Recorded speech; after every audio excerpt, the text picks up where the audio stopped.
Hi, and good day, Teacher F. I am Samson P. Pancho Jr., but you may call me Sam.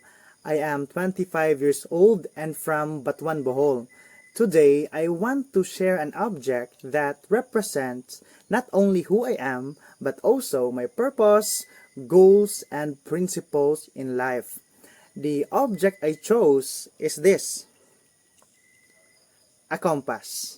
It is used for navigation, helping travelers find their way. But beyond that, for me, it represents direction, purpose, and guidance, which are important values in my life. Personally, I see a compass as my guide because I always take time for self-reflection, ensuring that the steps I take align with my goals. And I also strive to avoid impulsive decisions, carefully thinking things through to ensure that choices benefit both myself and others.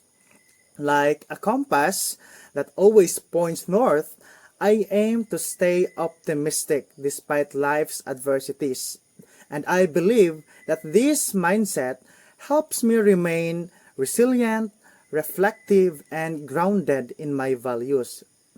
On the other hand, as an educator, I see myself as a compass for my learners, guiding and inspiring them to explore their potential and maximize their talents. And it is my mission to help them discover their passion and direction in life and to see them succeed someday. And lastly, as an aspiring administrator, I believe a compass also represents consistency, which is a key value a leader should uphold. Just like a compass that always points in a steady direction, I must be clear and consistent in making decisions and implementing policies, because without consistency, an institution can fall into disorder, misunderstandings, and inefficiency.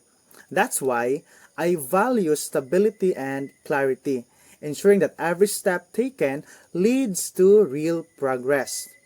So, these are the reasons why I chose a compass, because it reflects my personal values, my mission as an educator, and my ambition as a future administrator.